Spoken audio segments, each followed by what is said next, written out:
On a fait des itérations du coup. On a modifié des choses, complété, et on fait vivre en fait notre plateforme. On intègre des modifications très régulièrement avec le feedback des utilisateurs. Marketing et entrepreneuriat, un podcast proposé par Into the Minds, agence marketing à Paris et Bruxelles.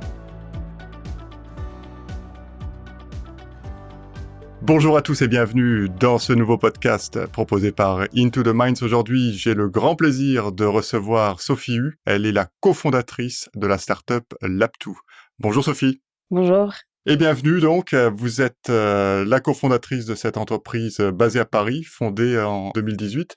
Comme vous le savez, en 2020, notre podcast est divisé en différents chapitres. Et donc, le premier chapitre sur lequel j'aimerais vous interroger, c'est votre expérience entrepreneuriale. Pouvez-vous tout d'abord nous donner les 3 chiffres clés de votre entreprise ? Aujourd'hui, notre startup, qui s'appelle Laptoo, si je devais choisir 3 chiffres vraiment clés, je dirais que le premier, c'est l'équipe. Donc, on est une équipe aujourd'hui de 10 personnes. Notre équipe, donc notre société est basée à Paris et on est tous logés à Station F, qui est le plus grand campus de start-up en Europe.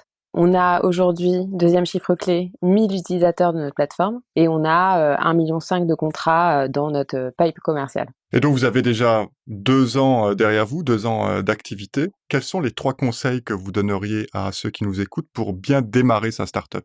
La première chose vraiment clé, c'est de bien choisir ses associés. Moi, j'ai vu pas mal de startups autour de moi, dans les incubateurs qu'on a fréquentés, etc., et tous les événements. Il y a une très grosse majorité des startups qui ne fonctionnent pas au bout de quelques années, surtout parce que les fondateurs ne s'entendent plus. Donc vraiment, choisissez bien vos associés, c'est le premier conseil. Le deuxième, ce serait d'être bien accompagné. Donc le fait d'avoir des mentors, des gens qui vous suivent régulièrement, qui sont expérimentés dans tel ou tel domaine, et de pouvoir intégrer des incubateurs ou des accélérateurs, c'est vraiment clé pour avancer plus vite et pas se perdre dans un chemin tout seul.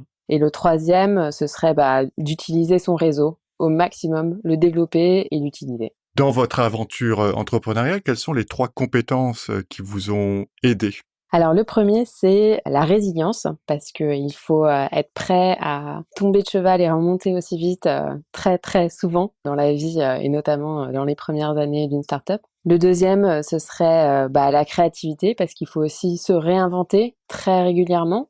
Donc avoir des nouvelles idées, tester des nouvelles idées. Donc pour ça, faut quand même réfléchir et être assez créatif. Et le troisième, ce serait la bienveillance, parce que c'est important pour nous, on l'a vu en tant qu'équipe, de développer un esprit très positif et optimiste autour de nous. Et pour moi, ça passe par la bienveillance. Passons maintenant au chapitre numéro 2. On va parler vraiment de la genèse de Laptoo. Comment est-ce que l'idée est née ? Est-ce que vous pourriez tout d'abord nous rappeler les activités de la société ? Oui, tout à fait. Alors Laptoo, c'est une plateforme qui connecte les entreprises et les laboratoires pour accélérer les projets de R&D. Les projets innovants ont souvent besoin de faire appel à des compétences ou avoir besoin de machines qu'ils ne vont pas avoir en propre, notamment pour les jeunes entreprises. Et donc nous, on agit comme un accélérateur dans le sens où on va pouvoir leur trouver les meilleurs prestataires avec lesquels ils vont pouvoir travailler. Aujourd'hui, on travaille surtout dans le domaine de la santé. Donc, on travaille avec de nombreuses biotech. Et donc, dans le cadre du développement d'une biotech, du développement d'un médicament, d'un vaccin ou d'un diagnostic, on va avoir besoin de faire des tests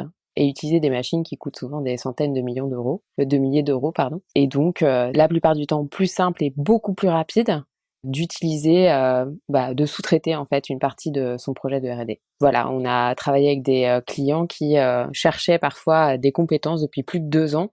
Et nous, grâce à notre plateforme et notre équipe, on peut leur trouver des solutions en 24 ou 48 heures. C'est vraiment une plateforme de mise en relation, d'un côté de start-up, vous l'avez dit, dans la biotech, et puis de l'autre côté des laboratoires qui ont les capacités et les machines pour exécuter les tests. Est-ce que ça veut dire que les débouchés de Laptoo sont uniquement dans les sciences de la vie ou les sciences du vivant, comme on les appelle maintenant ? C'est notre spécialité, parce que mon associé Guillaume, il a un doctorat en biochimie. C'est pour ça qu'on a commencé par ce marché. Mais on pourrait et on va se développer sur d'autres verticales dans le futur. Alors, on a parlé de Guillaume, qui a donc fait sa thèse en biochimie.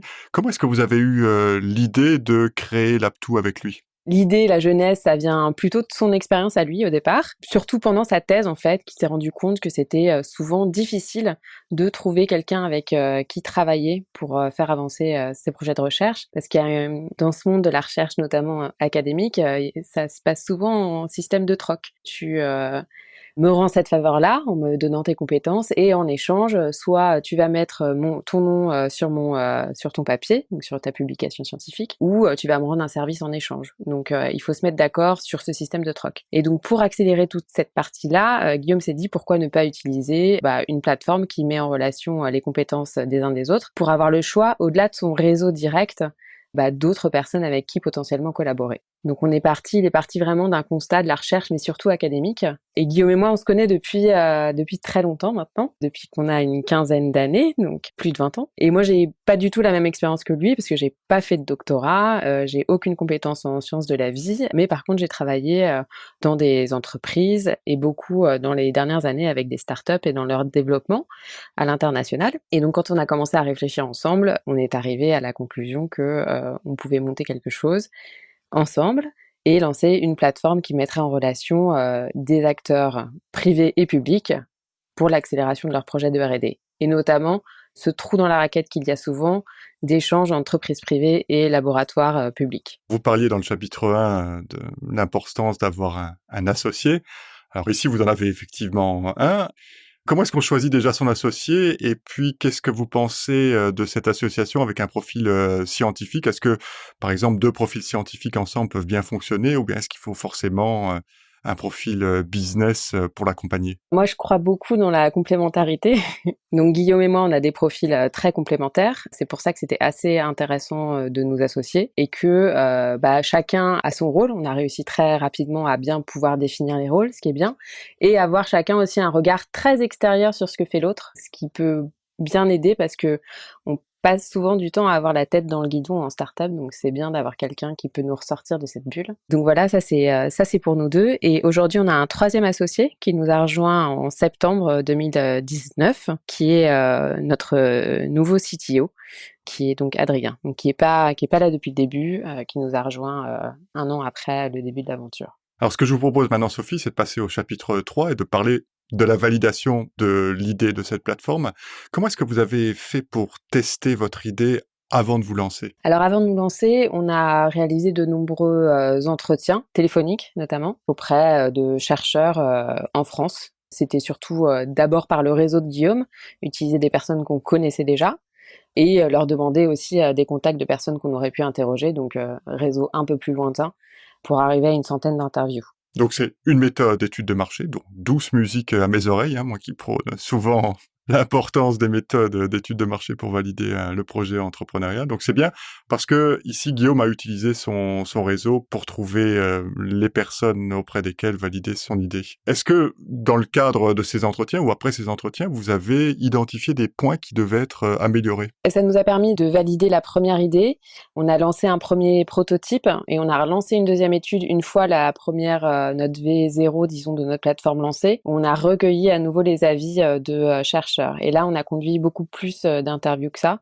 Donc, on a posé des questionnaires, on a envoyé à une base de chercheurs dans toute l'Europe, puisque du coup, on avait un site bilingue français-anglais. Et on a récolté de nombreuses réponses qui nous a aidés. On a fait des itérations du coup. On a modifié des choses, complété, et on fait vivre en fait notre plateforme. On intègre des modifications très régulièrement avec le feedback des utilisateurs qu'on a. Passons maintenant au démarrage véritablement de l'activité commerciale. Comment est-ce que vous avez fait pour trouver vos premiers clients? Comme on est une plateforme de mise en relation, on a finalement 2 types de clients. D'un côté, on a ceux qui vont offrir des prestations sur notre plateforme et de l'autre côté, on a les clients, ceux qui achètent vraiment des prestations sur la plateforme. On a commencé, alors il y a toujours tout un débat sur la partie un peu place de marché, comment c'est un peu la poule et l'œuf, s'il n'y a pas de clients, les prestataires ne veulent pas s'inscrire et s'il n'y a pas de prestataires, les clients ne peuvent pas acheter. Donc nous, on a mis pas mal de temps à se concentrer sur construire une offre qui était assez complète pour avoir cette validation un peu scientifique de notre plateforme. Et donc ça, pour trouver les clients, on a scrappé des bases de données et on a envoyé beaucoup de mails. Une méthode encore efficace alors. Encore efficace, donc ça c'était vraiment au début de la société. Donc on a commencé par ça et par se faire connaître, à monter des partenariats, à aller voir toutes les universités, à aller voir les associations pour nous faire connaître et puis à engranger de l'offre. Et après, notre premier client du coup côté acheteur, ça a été un prestataire, une personne qui offrait son service, qui a commandé lui-même des prestations chez nous. On a eu le cas parfait on ne cherchait même pas de côté client et nos offreurs commençaient déjà à nous commander des études. Est-ce qu'il y a quelque chose qui a été particulièrement compliqué dans cette phase de démarrage? On entend souvent les startups parler de manque de crédibilité, de la difficulté d'aborder seulement après quelques mois ou après quelques années d'existence un marché qu'elles connaissent pas forcément ou des clients qu'elles connaissent pas forcément. Quelle a été votre expérience par rapport à ça? C'est tout à fait vrai. C'est vraiment le premier point, quoi, la chose la plus difficile qu'on a eu à faire face, c'est avoir la confiance des clients. Parce qu'en plus, nous, on parle de projets de R&D qui sont souvent clés et stratégiques pour les entreprises auxquelles on parle. Donc, elles vont avoir beaucoup de mal à nous en parler ou à ouvrir cette partie-là parce qu'elles ont peur de divulguer au monde entier les projets sur lesquels elles travaillent. Donc, on a dû montrer patte blanche. Le fait que Guillaume soit chercheur, ça aide quand même parce qu'on n'est pas justement deux personnes qui connaissent pas du tout le marché. On avait une personne, en tout cas à la jeunesse de l'équipe, qui est un des pairs, qui fait partie de leur écosystème. Mais ouais, avoir la confiance des clients pour qu'ils nous ouvrent leur projet de R&D et qu'ils passent par notre plateforme pour leur projet de R&D, c'était vraiment, ça a été assez difficile. Est-ce que ça a été plus difficile pour vous qui étiez extérieur à ce marché-là que pour Guillaume? Oui, beaucoup plus. Moi, j'ai appris beaucoup pendant les 2 premières années notamment. Maintenant, je le fais un peu moins. Mais moi, j'y connaissais rien du tout aux sciences de la vie. Et même pour vous dire, au bac, c'était la matière, la bio, où j'ai eu la moins bonne note, quoi. C'était vraiment, ça n'a jamais été mon truc. Mais j'ai découvert, j'ai visité de nombreux labos. Maintenant, je comprends bien les problématiques du marché et des clients. Toujours pas aller dans le détail scientifique de leurs discussions. Donc ça, je laisse ça à Guillaume et à l'équipe de PhD qu'on a aujourd'hui. Mais oui, ça a été un chemin très intéressant. Parlons maintenant de la suite du chemin, c'est le chapitre 5 de ce podcast qui est dédié au décollage. Qu'est-ce que vous avez fait après avoir trouvé ce premier client pour passer à la vitesse supérieure? Alors, pour passer à la vitesse supérieure, ça nous a déjà donné beaucoup de confiance sur le fait que... Ça, c'est important, hein? Oui, le premier client, on s'en souvient bien, hein. On se souvient du jour, de ce qu'il a commandé, etc. Donc, en fait, ce qui nous a donné confiance, c'est que ce client, il a recommandé. Et après, on a commencé à avoir d'autres clients et on a eu un très bon taux de repeat.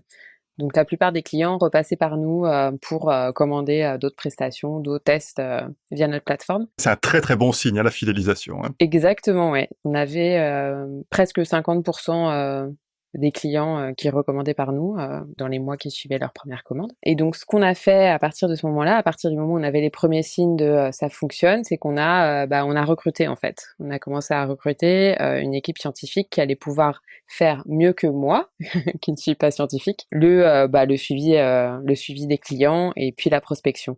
Parce que on s'est rendu compte que c'est très important d'avoir quelqu'un en face qui ait des bonnes connaissances scientifiques et qui puisse un peu donner cette crédibilité on n'est pas juste une start-up qui veut enlever tout sens et toute science à ce que vous faites en automatisant tout. On est aussi une équipe en fait de personnes et de scientifiques qui comprennent vos enjeux, vos problématiques scientifiques, etc. Parlons justement de l'équipe, il y a 10 personnes aujourd'hui, vous avez dit qu'il y avait des PhD. Comment est-ce qu'on fait, alors avant bien entendu la crise du coronavirus, dans un marché qui est tendu au niveau emploi, où il y a beaucoup de demandes et peu d'offres, comment est-ce qu'on fait pour recruter les meilleurs?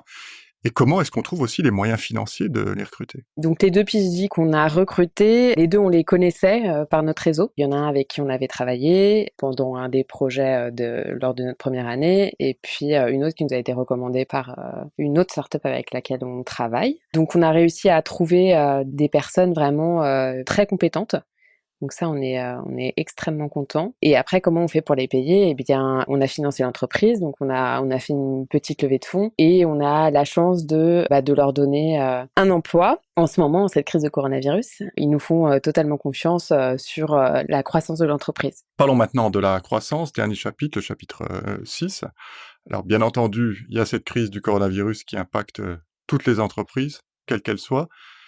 Faisons un petit peu abstraction de cette crise et projetons-nous dans l'avenir à 5 ans, si vous voulez bien. À quoi est-ce que ressemble le futur de l'Aptoo? Alors, le futur de l'Aptoo, nous, à 5 ans, on aimerait bien être la première plateforme européenne pour la R&D.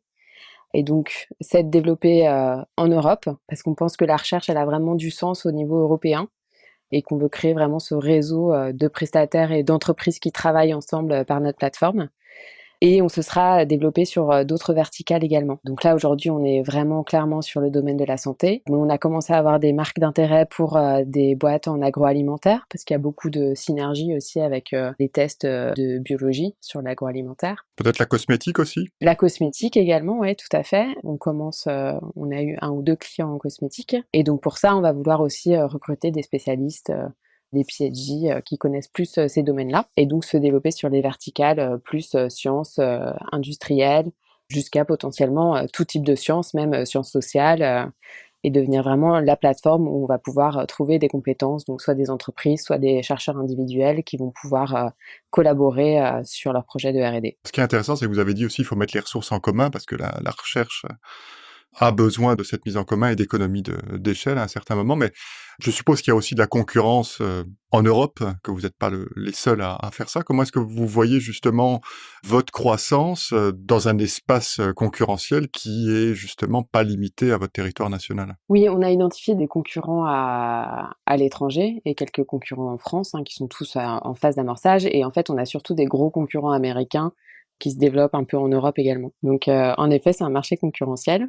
Et il y a aussi beaucoup d'initiatives publiques qui font un peu ce qu'on fait finalement, qui essayent de mettre en commun des ressources par des plateformes au niveau européen. Oui, parce que ce qui est intéressant aussi dans votre modèle, c'est que à la fin, c'est peut-être aussi des projets publics, des projets de recherche académique, universitaire, et il y a une sorte de, excusez le terme, mais peut-être de privatisation en fait de la recherche ou du résultat. Comment est-ce que vous voyez ça? Alors non, on n'est pas du tout sur une privatisation. Nous, on met plutôt le lien entre le privé et les ressources du public. Donc il y a beaucoup de plateformes publiques qui ont aujourd'hui un peu des objectifs de chiffre d'affaires, de faire rentrer de l'argent aussi dans la recherche publique, qui commencent à se financer de cette manière-là. Donc que ce soit par le transfert de technologies, donc les licences, etc., mais aussi par la prestation de services. C'est pas une privatisation, ça reste des ressources publiques, mais qui se mettent à disposition des entreprises aussi avec des échanges économiques. Si on se reparle dans 5 ans, Sophie, quels seront les quelques chiffres, peut-être de nouveau 3 chiffres clés de l'entreprise, en termes de chiffre d'affaires, croissance, nombre d'employés, à votre guise? À 5 ans, ça nous paraît toujours être de la science-fiction, et ça l'est. Mais à 5 ans, on pense faire un chiffre d'affaires de 50 millions d'euros, être sur la plupart des marchés européens, d'avoir commencé à se diversifier sur d'autres verticales et d'embaucher 50 personnes. Merci beaucoup, Sophie Hu, cofondatrice de l'Aptoo, de nous avoir accordé ce temps pour ce podcast. Merci beaucoup pour l'invitation. Cet épisode de Marketing et Entrepreneuriat vous a plu? Alors n'oubliez pas de vous abonner. À bientôt.